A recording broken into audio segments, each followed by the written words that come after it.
Hi there. This is Ellen Block again. Thanks so much for your questions on infected kin. I'm going to read out the questions here and then I'll provide some answers. So the first one is, what do the HIV/AIDS affected children do after their grandparents die and they have no one to care for them? Are there any relief groups for them or options that these children have moving forward? So far what I found is that um, if a grandparent, first of all, the epidemic is slowing, the HIV epidemic, because people are living longer on antiretrovirals. So whereas in the past, if were an HIV positive woman who is pregnant, it's very likely that you might die shortly after giving birth. That's a pretty common like stressor on people's bodies, for example. So a lot of times mothers would give birth and then die shortly afterwards. But now that everybody's on the full course of treatment, even if the mother has HIV, first of all, she's much less likely to pass it on to the child. So she's giving birth to a child who has fewer health problems, but also she's much more likely to live into that child's, childhood, adolescence, to the point where a family member, it's easier to care for. Extended family are more likely to be willing to care for a 7-year-old, a 10-year-old, a 12-year-old than an infant who, especially one with extra health needs. So the good news is that fewer kids are being orphaned. A lot of the kids who are currently living with their grandmothers, if they're dying, they're already a little bit older because they were orphaned at the time of the sort of height of the epidemic.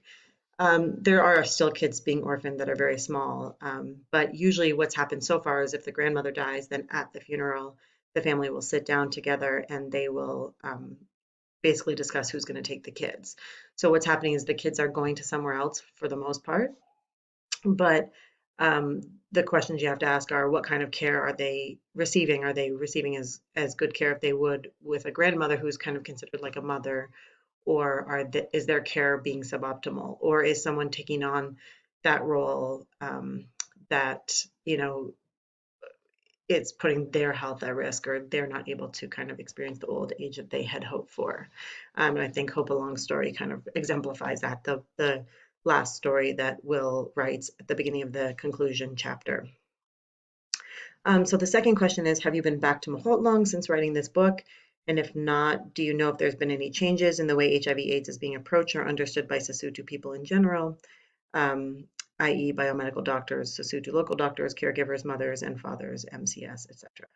So I haven't been back since 2015, but I'm the executive director of MCS's foundation. So basically, my job is just to raise money to send to MCS so that they can do their operations. And we also fund a fellow. It's kind of like a long-term volunteer position. We usually get people right out of undergrad, sort of like a Peace Corps type thing. So I'm always in contact with I spend maybe 5 to 10 hours per week working for the organization to try to raise money, basically. And but that means I keep up with all their programming, and we have Tabby saying, come here, try to have her come once a year when we do big fundraisers. And so I'm in close contact with them.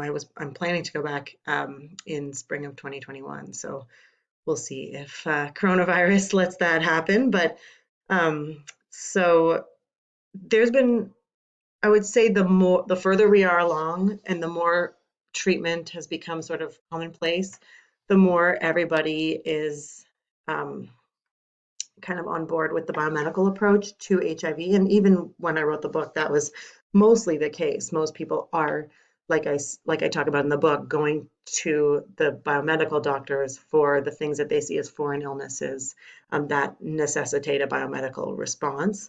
Sesotho doctors, I haven't spoken to them since 2015, but I would imagine that they're still most of them are still, there's no sort of widespread collaboration between the healthcare providers and the Sesotho doctors, which would be kind of ideal, right?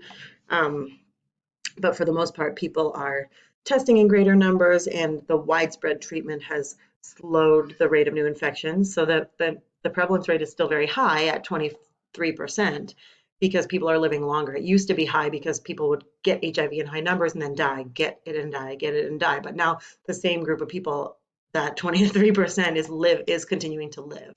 And there's still new infections and still like AIDS-related mortality, but it's much lower than it was before. Um, So because AIDS doesn't necessarily target a specific demographic in Lesotho, do you think that personal prejudices are less likely to be taken into consideration in terms of providing care and resources to those affected? So that's a great question. At the beginning of of HIV in Southern Africa, the high risk groups were people who were having a sexual relation with a migrant worker. So anybody whose loved ones or spouses worked in the mines, that was a very high risk population, but now it's so generalized in the population that there aren't really those high risk groups. In other places in Southern Africa, sex workers would have been very high risk as well, and still are a higher risk group. But for the most part, it's generalized in the population, but stigma exists for kind of other reasons.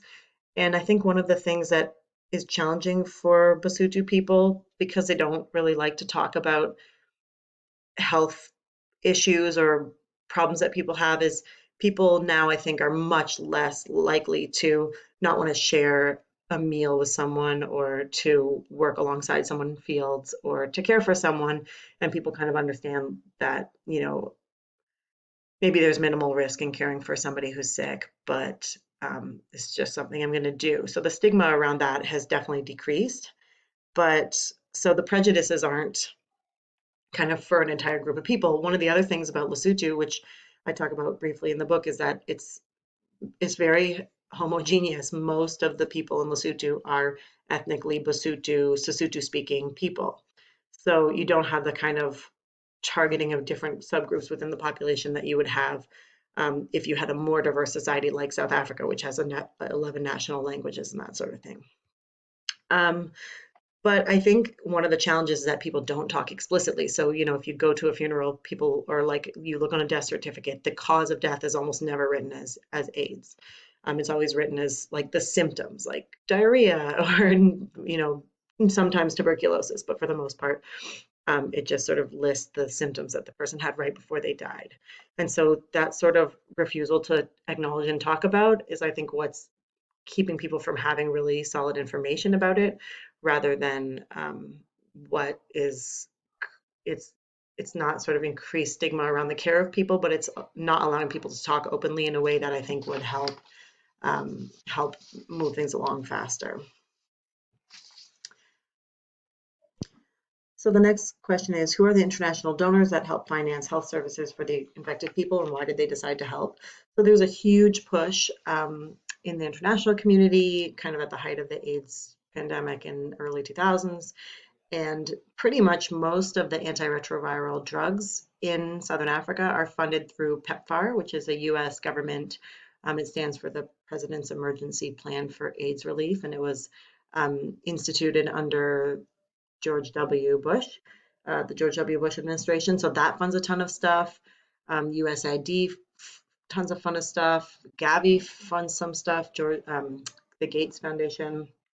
So the majority of AIDS meds are funded through PEPFAR, but these international, basically people um, decided that there's 28 million people infected with HIV in Southern Africa, and honestly, so part of it is like this is a global health emergency that we need to respond to, and part of it is that infectious diseases scare people, right? I mean, look at coronavirus right now, look at Ebola, where people die of. I mean, I think these problems are serious and need to be taken seriously, but people die of diarrheal disease or COPD, lung disease, or chronic illnesses all the time.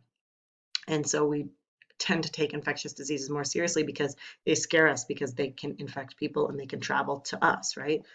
So that's sort of the cynical answer, but I think the other response is that it was just so people are going to funerals every single weekend. There was so much death and destruction that people were, and economies weren't able to function because they couldn't find healthy workforces and that sort of thing. So there's all these reasons why the international community, much later than they should have, I would argue, but stepped up to the plate to make resources available for people.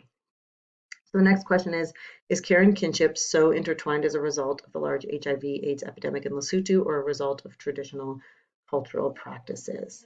So I think I addressed this in chapter 4 or 3, I can't remember which one. But my answer to that is basically that like structural inequalities drive the AIDS epidemic.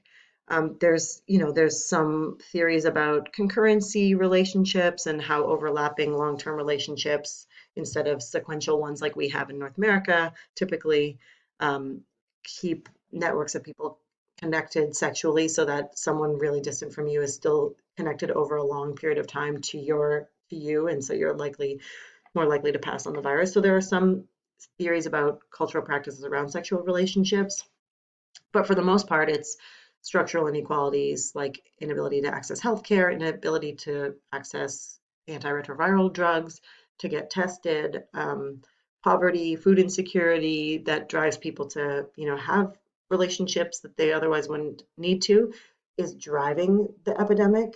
And this is true for health inequalities everywhere.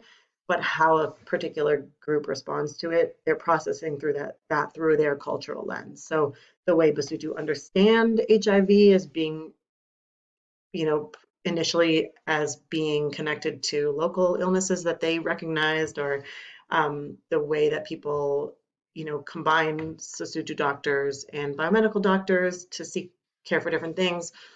Those are cultural responses, but the underlying driver of the epidemic are structural inequalities. So the next question is, it seems based on your lecture that COVID-19 may also be considered a kinship disease. If so, how do you see the research done on HIV/AIDS affecting the studies that will inevitably come out over the next decade on COVID-19? Yeah, so this is a really interesting question. And in fact, the American Anthropological Association has a conference every year, and already there's the HIV/AIDS group within the AAAs, which I'm a member of, is planning to look at how COVID-19 is impacting people who are living with HIV's ability to access their treatment. So people are already thinking about the intersections of those two.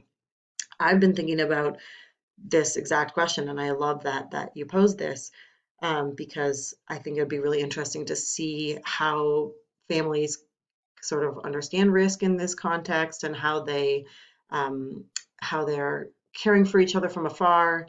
It sort of really shifts how people, in the book, I kind of argue that because of the importance of care within the household, it really changes how people conceive of their family. And it'd be interesting to see how you could apply that to this. So I think we will see, but then even more broadly, I love this question because the research on infectious disease that passes within families, that relies on each other for care, that changes the way people are living together. So is going to be very informative to understand social responses and familial responses to COVID-19. So I think there will be a lot of interesting stuff coming out about that, and maybe by me, maybe by some other folks, we'll see. So the next question is, was it difficult writing this book with Mr. McGrath? Did our opinions ever differ? If so, what would you like to include that was left out? I mean, I think I addressed this a little bit in my video, I think, the first video I made, but um, I just am a very unbiased, not a very good critical reader when it comes to Will's writing, because I love what he writes. So, I think our process of me giving him all the materials and then him writing, bringing his own narrative out, I would sort of look through it carefully and sort of say, here's some ideas that I have for this part, or like, I don't like the way you use this term, putting my sort of cultural lens through over it, but I pretty much love what he produces. So usually I would just be like, this is awesome. And then we'd edit it and work on it together and that sort of thing, make sure it worked with the rest of the book. But I I was really pleased with the way it turned out, and I think now I want to do all my projects with him because I just think it gives such a rich voice to the work. And then the last question is, how would this experience shape your view of the world going forward? How would you encourage other people with higher education or possible medical experience to help? That's a hard one. So I guess this experience changes my way that I think about how illness moves around families. And I think, a lot of times I wished I had medical skills that I could apply while I was in the field. But I just hope people kind of, as an anthropologist, what I'm always hoping for is that people see the world in a different way, that they really try to understand, make sense of things that might initially seem like they don't make sense. Like, why would people act in this certain way? I think if you can try to think about why would this make sense within a context, you usually can come up with an answer that is satisfying to you. So I'm out of time on this video, and I hope that was helpful, and thanks for listening.